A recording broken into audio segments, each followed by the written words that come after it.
সময়টা ছিল বর্ষাকাল। বেশ কিছুদিন ধরেই মুষলধারে বর্ষা হচ্ছে।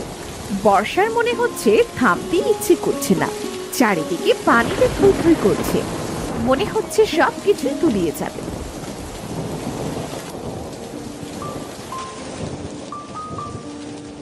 ওগো শুনছো, এই বছর তো মনে হচ্ছে বর্ষা আর থামবেই না।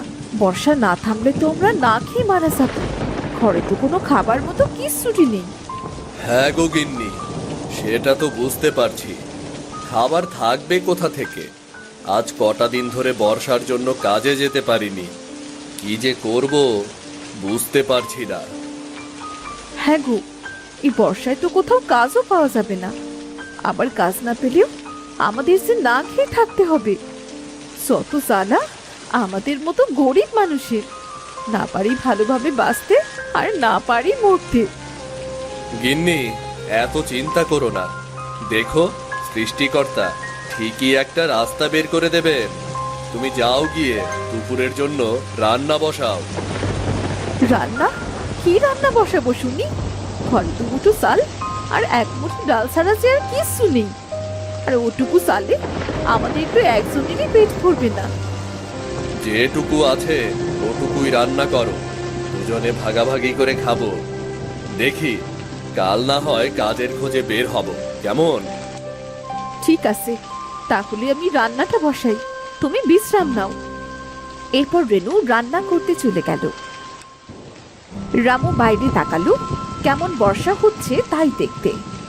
বাইরে উঠোনের এক কোণে তার চোখ পড়ল একটা বেগুন গাছে অনেকগুলো বেগুন ধরেছে। গিন্নি, ও গিন্নি, আমাদের বেগুন গাছে যে অনেকগুলো বেগুন ধরেছে।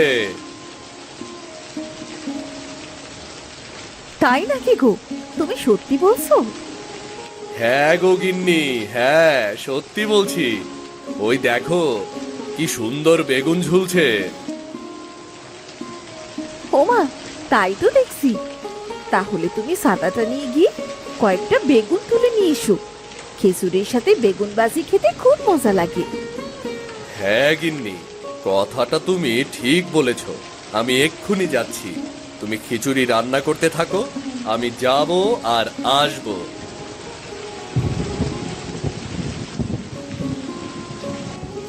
এরপর রামু বেগুন গাছ থেকে কটা বেগুন তুলে নিয়ে এলো।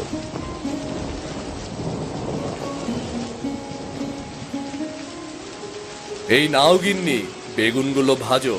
একটু ভাত আর একটু বেগুন ভাজি খেলে কোনো মতে আজকের দিনটা পার হয়ে যাবে। হ্যাঁ গো, তুমি হাত মুখ ধুয়ে বসো, আমি তোমার খাবার নিয়ে আসছি। রেনুর খিচুড়ির সুঘ্রাণ চারিদিকে ছড়িয়ে পড়ল। রেনুদের বেগুন ফুলের মধ্যে ছিল একটা ছোট্ট পরী। তার নাকেও সেই ঘ্রাণ পৌঁছে গেল। আহ, কি সুন্দর ঘ্রাণ! ঘ্রাণে তো আমার মনটা ভরে যাচ্ছে। কে রান্না করছে? আমাকে খুঁজে সেই ঘ্রাণের কাছে পৌঁছতেই হবে। পরী আর থাকতে পারলো না। পরী আর থাকতে পারলো না। সে ফুল থেকে বের হয়ে উড়তে শুরু করলো। বাইরে মুষলধারে বৃষ্টি। বৃষ্টির বড় বড় ফোঁটা পরীর ডানার উপর পড়লো।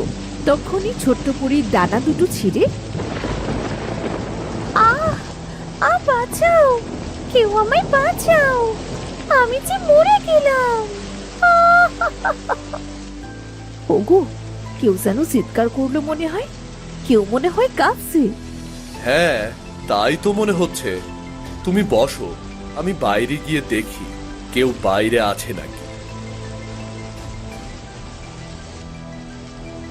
রামু বাইরে গিয়ে দেখলো ছোট্ট ফুটফুটে একটা সুন্দর মেয়ে কাদার মধ্যে পড়ে আছে। বাহ, কি সুন্দর মেয়ে! সৃষ্টিকর্তার সৃষ্টি সত্যি সুন্দর। এ তো দেখছি কেঁদেই চলছে। মনে হচ্ছে খুব চোট পেয়েছে। রামু ছোট্ট পরীকে নিয়ে ঘরে এলো। গিন্নি, ও গিন্নি, তাড়াতাড়ি এদিকে এসো। দেখো, মেয়েটা কেঁদেই চলছে। ওমা, এই বাচ্চাটাকে তুমি কোথায় পেলে? কত সুন্দর দেখতে! বাইরে কাদার ভেতর পড়েছিল। তুমি যাও, তাড়াতাড়ি একটা গামছা নিয়ে এসো, ভিজে গায়ে থাকলে ওর ঠান্ডা লেগে যাবে। হ্যাঁ গো, যাচ্ছি, এখনই নিয়ে আসছি।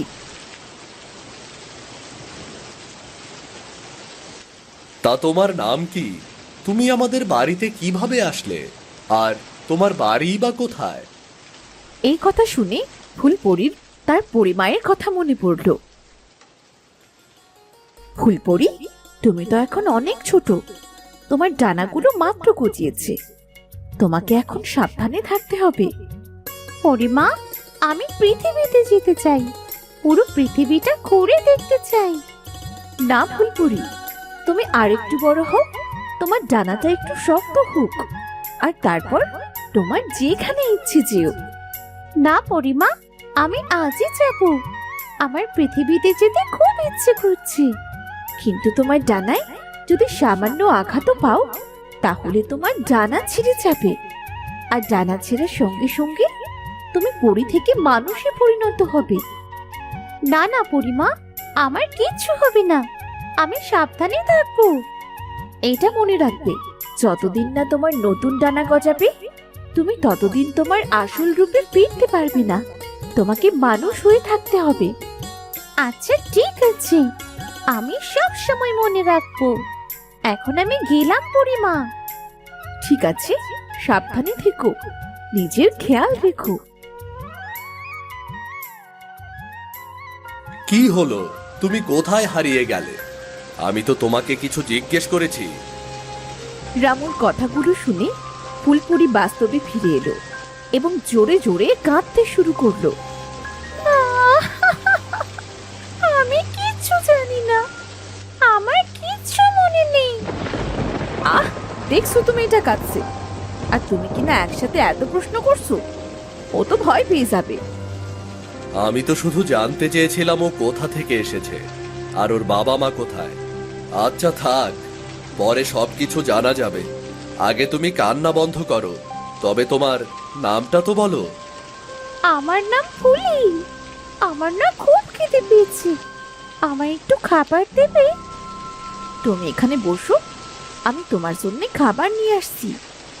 ওগো, এইদিকে এসো একবার। পরিমা বলেছিলেন মানুষ খুব খারাপ হয়, কিন্তু এরা আমার কোনো ক্ষতি করবে না তো? কি গো, আমাকে আবার ডাকলে কেন? কি হয়েছে? ওগো, ঘরে তুই অল্প খাবারটুকুই আছে, তুমি আর আমিও তো না খাওয়া, এই খাবারটুকু মেয়েটাকে দিলে আমাদের তো না খেয়ে থাকতে হবে। ও আমাদের কুটুম, সৃষ্টিকর্তা যখন আমাদের ওপর খুশি হন তখনই আমাদের বাড়িতে কুটুম পাঠান। তুমি খাবারগুলো সব ফুলিকে দিয়ে দাও, আর আমি দেখি কোনো কাজের সন্ধান পাই কিনা। রেনু খাবার নিয়ে ফুলপুরিকে দেবার সাথে সাথেই ফুলপুরি খাওয়া শুরু করলো, কিন্তু এত অল্প খাবার খেয়ে তার পেট ভরলো না। আমায় আরেকটু খাবার দেবে, আমার খুব খিদে পেয়েছি। আর তো খাবার নেই, যেটুকু ছিল তার সবটাই তোমায় দিয়েছি, আমাদের ঘরে চালও নেই, সে তোমায় রান্না করে দেব। তুমি চিন্তা করো না, আমি বাইরে যাচ্ছি কাজের সন্ধানে, কাজ পেলে আমি বাজার থেকে সবকিছু কিনে নিয়ে আসবো। কিন্তু বাইরে তো খুব বৃষ্টি হচ্ছে, এই বৃষ্টিতে বাইরে গেলে তো তোমার শরীর খারাপ করবে। ও, তোমাকে চিন্তা করতে হবে না, আমরা গরিব মানুষ, আমাদের সব অভ্যাস আছে। গিন্নি, আমি তাহলে গেলাম, তোমরা সাবধানে থেকো। ওগো, ছাতাটা নিয়ে যাও। শোনো, এই বৃষ্টিতে একটু সাবধানে যেও, তাড়াতাড়ি বাড়ি ফিরে এসো কিন্তু। সৃষ্টিকর্তা, তুমি আমার স্বামীকে দেখো, ওর যেন কোনো বিপদ আপদ না হয়। এরপর রামু কাজের সন্ধানে বের হলো, কিন্তু এই তুমুল বৃষ্টির মধ্যে সে কোথাও কাজ খুঁজে পেল না। সে অনেক জায়গায় কাজ খুঁজতে লাগলো। না, আর কত খুঁজবো, বৃষ্টির মধ্যে আর তো চলতে পারছি না। ওই দূরে তো মনে হচ্ছে কেউ অনেক জিনিসপত্র নিয়ে দাঁড়িয়ে আছে, একবার গিয়ে দেখে আসি তো। যদি কাউকে পেতাম মালগুলো উঠিয়ে নিতাম। আপনি এই বৃষ্টির মধ্যে দাঁড়িয়ে আছেন কেন? আমি যতীন রে রামু, মালগুলো ঘরে তোলার জন্য লোক খুঁজছি, তবে কাউকে পাচ্ছি না। তা তুই এই বৃষ্টির মধ্যে কোথায় যাচ্ছিস? ও যতীনদা, আমি যাচ্ছি কাজের খোঁজে। ঘরে চাল ডাল কিচ্ছু নেই দাদা, আপনার এই মালগুলো কি আমি তুলে দেব? হ্যাঁ দে তাহলে, সাবধানে তুলবি কিন্তু, অনেক দামি জিনিসপত্র আছে ওখানে। ঠিক আছে দাদা, আপনি চিন্তা করবেন না, আমি সাবধানেই তুলবো। রামু সমস্ত জিনিসপত্রগুলো সাবধানে যতীনের ঘরে পৌঁছে দিল। যতীনদা, তোমার সব মালগুলো তোলা হয়ে গেছে। খুব বড় উপকার করলি রে রামু, এই নে 500 টাকা। দাদা, এত টাকা? তুই আমার যে উপকার করলি তার কাছে তো 500 টাকা কিছুই না। তুই না আসলে আমার দামি দামি জিনিসপত্রগুলো সব নষ্ট হয়ে যেত রে। আপনাকে অনেক অনেক ধন্যবাদ, আপনি যে আমার কত বড় উপকার করলেন। আমি তাহলে আসি দাদা। আচ্ছা আচ্ছা, আয় তাহলে। আজ টাকা দিয়ে বাড়ির জন্য সব কিছু কিনবো, গিন্নি দেখলে খুব খুশি হবে। রামু টাকা নিয়ে খুশি মনে বাজারে গেল। হায় সৃষ্টিকর্তা, লোকটা সে কখন বেরিয়েছে, কিন্তু এখনো আসছে না কেন? লোকটার কোনো বিপদ আপদ হলো না তো? রামু ঘরের জন্য প্রয়োজনীয় জিনিস ও সাথে করে বড় একটা মাছ কিনলো। সে খুশি মনে বাড়ি ফিরে তার স্ত্রীকে ডাকতে লাগলো। গিন্নি, ও গিন্নি, তাড়াতাড়ি বাইরে আসো, বাজারগুলো নাও তাড়াতাড়ি, বৃষ্টিতে একেবারে কাক ভেজা হয়ে গেছি। ওগো, তুমি এসেছো? আমি সেই কখন থেকে তোমার পথ চেয়ে বসে আছি। আমি তো ভয় পেয়ে গিয়েছিলাম, তোমার আবার কোনো বিপদ আপদ হলো না তো? আরে না, কাজ করতে করতে দেরি হয়ে গেছে, আর বাজারে গিয়েও একটু দেরি হয়েছে। দাও, বাজারগুলো ধরো। হো মা গো, তুমি এত বাজার এনেছো, আবার মাছও এনেছো দেখছি। তা এত টাকা কোথায় পেলে শুনি? কোনো কাজ পেয়েছো বুঝি? বৃষ্টির ভেতরে যতীনদার কিছু কাজ করে দিয়েছিলাম, তাই সে কিছু টাকা দিয়েছিল, তাই দিয়েই তো বাজার করে আনলাম। গিন্নি, তাড়াতাড়ি আগুন জ্বালাও, খুব শীত করছে। এরপর রেনু বাজারগুলো ঘরে রেখে তাড়াতাড়ি আগুন ধরালো। তুমি আগুনে হাত পা সেকতে লাগো, আমি মাছ তরকারি কেটে রান্না বসাই কি।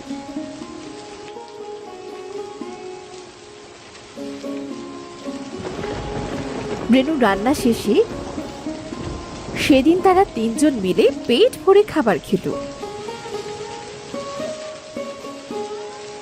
আহ, কতদিন পরে পেট ভরে চারটে খেতে পেলাম গো। সত্যি খাবারটা খুব সুস্বাদু ছিল, আমার খুব ভালো লেগেছে। ফুলি, অনেক তো রাত হলো, তুই গিয়ে ঘুমিয়ে পড়, আমরা এখানে ঘুমাচ্ছি। রাতে কিছু দরকার হলে আমাকে ডেকো। আচ্ছা ঠিক আছে। পরিমা তো বলেছিল মানুষেরা খুব খারাপ হয়, কিন্তু এরা তো খুব ভালো। কত কষ্ট করে আমায় পেট ভরে খাওয়াচ্ছে, কত যত্ন করছে। আমার জানা উঠলে আমার জাদু শক্তি ফিরে পাবো, আর এদের সব কষ্ট দুঃখ দূর করে দেব। এমন ভাবে বেশ কিছুদিন কেটে গেল। রামু ও তার স্ত্রী ফুলপরীকে খুব ভালোবাসতো। একদিন সকালে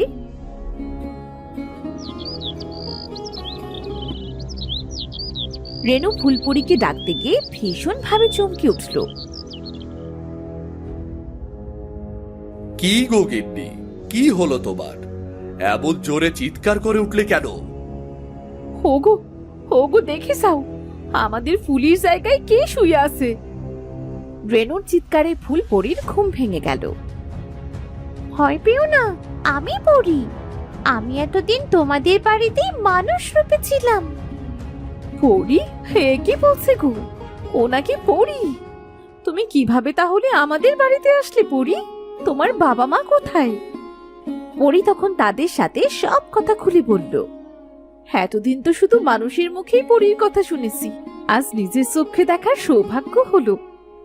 আমি তোমাদের উপর খুব খুশি হয়েছি। তোমরা খুব ভালো মানুষ।